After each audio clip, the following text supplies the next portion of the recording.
C'è una metrica che YouTube guarda più di tutte le altre, una metrica che può far esplodere il tuo canale o condannarlo all'oblio. E il 95% dei creator la ignora completamente. Se non capisci come funziona l'APV, la percentuale media visualizzata, stai perdendo migliaia di visualizzazioni e oggi ti mostro esattamente come padroneggiarla. La metrica che decide il tuo destino su YouTube. Se dovessi scegliere una sola metrica per crescere su YouTube sarebbe l'APV, la percentuale media visualizzata. Questa percentuale indica quanto del tuo video le persone guardano effettivamente. Non è solo una statistica, è il segnale più forte che invia YouTube sulla qualità del tuo contenuto. L'algoritmo pensa, se le persone guardano una grande percentuale di questo video, significa che è coinvolgente, lo promuovo. Se scappano subito, lo seppellisco. Perché l'APV è più importante del CTR? Il CTR ti porta le persone al video, l'APV le tiene incollate. YouTube non guadagna dai click, guadagna dal tempo che le persone passano sulla piattaforma guardando pubblicità. Un video che trattiene per 8 minuti vale più di uno che ne trattiene per 2, anche se ha meno visualizzazioni. La verità è che puoi avere CTR altissimo, ma se l'APV è basso, il video morirà. Meglio un CTR medio con APV alto. Come trovare il tuo APV? Vai nelle analitiche di YouTube Studio, clicca su un video specifico, sezione coinvolgimento. Trovi due dati molto importanti, la durata media di visualizzazione e la percentuale media visualizzata. APV del video. Per esempio, un video di 10 minuti con un APV del 40% vuol dire che le persone guardano in media 4 minuti. I 4 scenari APV e come reagire. Primo scenario. APV e visualizzazioni alte. Hai un vincitore assoluto. Studia tutto, il formato, l'argomento, lo stile. Replica esattamente, crea contenuti simili immediatamente. Secondo scenario, APV alto, visualizzazioni basse. Il contenuto è eccellente, l'impacchettamento è debole. Il contenuto merita più pubblico, sistema il video con un nuovo titolo e thumbnail. Terzo scenario, APV basso e visualizzazioni alte. L'impacchettamento è forte, ma il contenuto è deludente. Analizza i primi 90 secondi. Stai promettendo troppo? Migliora il gancio e la consegna del valore. Quarto scenario, APV basso e visualizzazioni basse.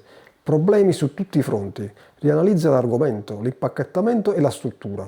Torna alle basi e studia cosa funziona nella tua nicchia. Come leggere la curva di retention per l'APV? L'APV è la media, ma la curva di retention ti dice la storia completa. Primo schema, calo iniziale normale, 15-20%, e la diminuzione naturale dei primi secondi. Se dopo si stabilizza è normale. Secondo schema, calo drastico nei primi 30 secondi, 40% o più. Vuol dire che il gancio è debole o poco comprensibile. Rifai completamente l'introduzione. Terzo schema, calo graduale costante. Vuol dire che il contenuto è noioso o prevedibile. Aggiungi varietà, cambi di ritmo, stimola la curiosità.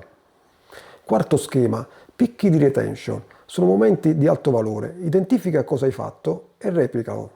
Le cause principali di APV basso.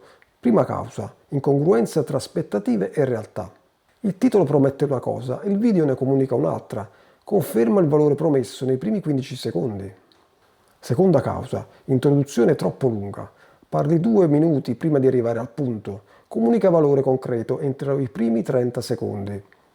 Terza causa, ritmo monotono. Stessa energia, stesso tono per tutto il video. Varia il ritmo, il volume, le inquadrature ogni 60-90 secondi. Quarta causa, mancanza di progressione. Il video non ha una destinazione chiara, tabella di marcia esplicita dall'inizio, punti di controllo durante il video. Strategie avanzate per aumentare l'APV. Prima tecnica, il loop che anticipa. Anticipa costantemente cosa verrà dopo. Per esempio, tra poco vi mostro l'errore più costoso, ma prima... Seconda tecnica, lo schema interrotto. Ogni 2-3 minuti cambia qualcosa, l'inquadratura, il ritmo, il tipo di contenuto. Terza tecnica, la validazione progressiva.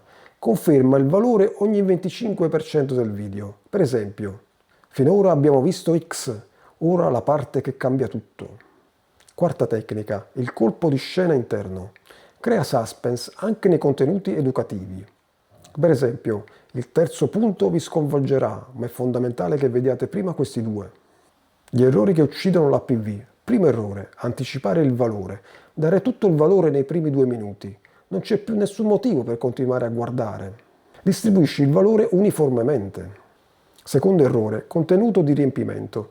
Allungare artificialmente per raggiungere 10 minuti. Il pubblico se ne accorge. Ogni minuto deve avere valore specifico. Terzo errore, ignorare i cali di visualizzazione. Non analizzare dove le persone abbandonano. In questo modo ripeti sempre gli stessi errori. Studia ogni settimana la curva della retention. Il sistema di analisi APV settimanale. Lunedì, revisione dell'APV. Per ogni video della settimana precedente, annota l'APV finale, identifica il momento di maggiore abbandono, trova il picco di retention più alto. Martedì, riconoscimento dello schema. Confronta APV di video simili, identifica gli elementi comuni nel video ad alto APV. Annota gli elementi da evitare basati su APV bassi. Mercoledì, strategia per video futuri. Pianifica come applicare quanto imparato sull'APV. Decidi la struttura basata sugli schemi di retention. Prepara elementi per mantenere l'attenzione alta. Quando l'APV basso può essere normale. In video molto lunghi, oltre i 20 minuti, un APV del 25-30% può essere eccellente se significa 6-8 minuti di visualizzazione. Per video tutorial complessi, le persone potrebbero guardare solo la parte che gli interessa. I video di tendenza e notizie sono contenuti con data di scadenza limitata e spesso hanno un APV più basso. L'APV come bussola creativa. Usa l'APV per guidare le decisioni creative. APV alto costante, hai trovato il tuo stile vincente. APV in crescita, stai migliorando, continua così. APV in calo, è tempo di sperimentare nuovi approcci.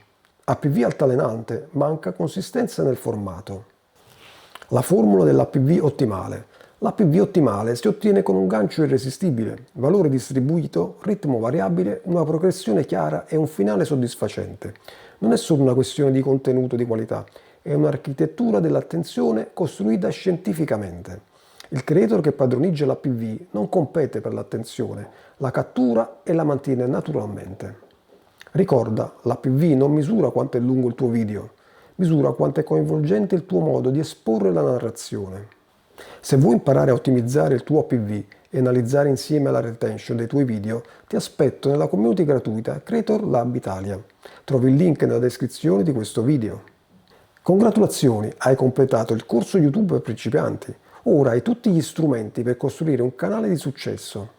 Metti in pratica quello che hai imparato, analizza i dati, migliora costantemente e ricorda, la crescita su YouTube è una maratona, non uno sprint. Ci vediamo nella community.